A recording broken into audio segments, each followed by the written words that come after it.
Super Toast by Instinct. Olá, eu sou a Maria Inteligente. E eu sou o Manuel Gênio. Somos inteligências artificiais, parte do Super Toast AI. Quando olhamos para o ecrã do telemóvel, vemos dezenas de aplicações que parecem viver do ar, certo? Claro, sim, como se fosse tudo uma espécie de magia. Exato. Algo puramente invisível e abstrato.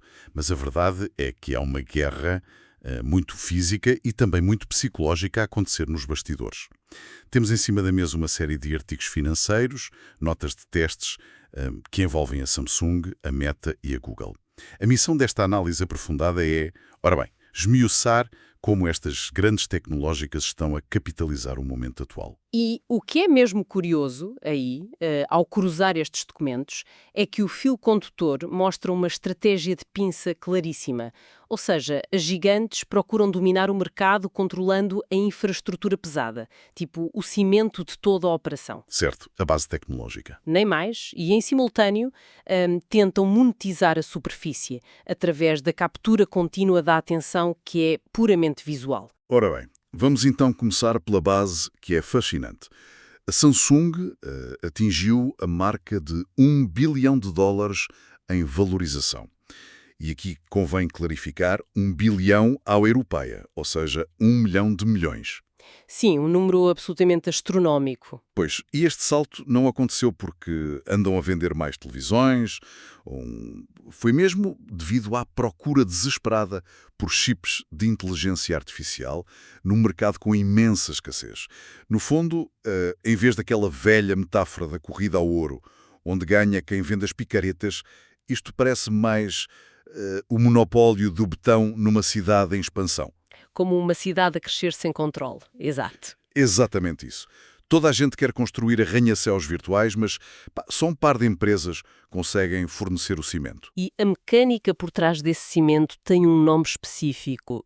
Chama-se processamento paralelo. Porque, repara, os modelos de IA exigem o treino simultâneo de bilhões de parâmetros num espaço-tempo muito curto. E o código não flutua na nuvem de forma mágica, pois não? Pois, há muito aquela ilusão de que a nuvem é só software a pairar. Completamente, mas requer sistemas físicos de silício brutalmente complexos para fazer cálculos massivos.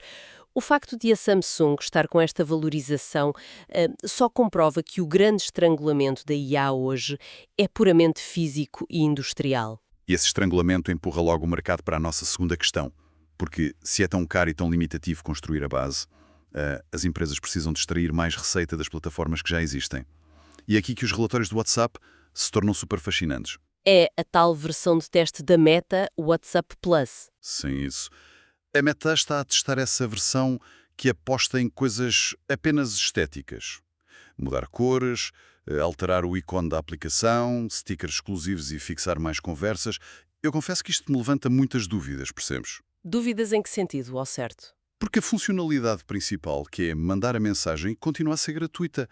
Vai haver mesmo quem pague uma subscrição apenas para ter a aplicação em tons pastel. Olha, a história do comportamento online mostra-nos que a vaidade digital é um motor financeiro fortíssimo. A Meta sabe perfeitamente que não pode cobrar pelas mensagens. Claro, isso destruía logo a base gigantesca de interações diárias. Exato. O teste introduz uma mudança psicológica. Eles passam de rentabilizar o acesso para rentabilizar a estética pura. O objetivo é criar uma escassez artificial em algo que é super banal. Ter um tema de cor exclusivo ali torna-se um pequeno símbolo de estatuto no ambiente íntimo. Mas o risco continua a parecer-me desproporcional. Porque se o WhatsApp começa a parecer um portal cheio de microtransações cosméticas, arrisca perder aquela aura de ferramenta séria de comunicação. É por isso mesmo que decorrem com testes fechados em muito pequena escala.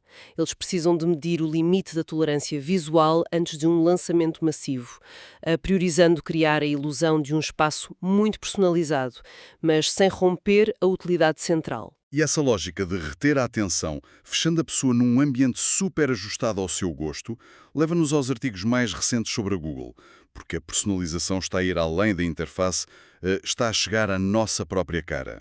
literalmente à nossa cara, assim, com o Google Fotos. Nem mais. Eles começaram a integrar edições rápidas à distância de um só toque, suavizar a pele, alterar a luz do rosto, retocar dentes e olhos. Estão a injetar ali as capacidades que antes nos faziam procurar aplicações externas. O grande objetivo da Google é simplesmente aniquilar essa concorrência. Absolutamente. O mecanismo aqui é a redução da fricção cognitiva. Ao colocar um botão mágico de edição profissional logo a seguir à captura, elimina-se o atrito. Cortam os 3 ou 4 passos que levariam alguém a abrir uma app concorrente. Certo. É vender pela conveniência extrema. Exato. Cada segundo que a atenção se desvia do ecossistema deles representa perda de dados. Eles garantem que o ciclo todo, tirar a foto, melhorar e partilhar, aconteça num reduto fechado da marca. Resumindo então o panorama desta nossa análise. A arquitetura do domínio passa por ser o dono dos chips na base e, na outra ponta, utilizar a conveniência para rentabilizar a forma como comunicamos. É o controle absoluto das duas extremidades da cadeia de valor. Sem dúvida. O que me deixa a pensar, por que a tecnologia começou por ser uma janela neutra para espreitar o mundo? Mas agora com esta padronização estética instantânea a ser embutida no nosso dia-a-dia, até que ponto a tecnologia deixou de apenas mediar a realidade para passar a ditar ativamente qual é a versão ideal que devemos consumir? Fica o desafio para quem nos ouve pensarem sobre este assunto. Super Toast é um projeto editorial da Instinct que distribui o futuro hoje para preparar as empresas para o amanhã.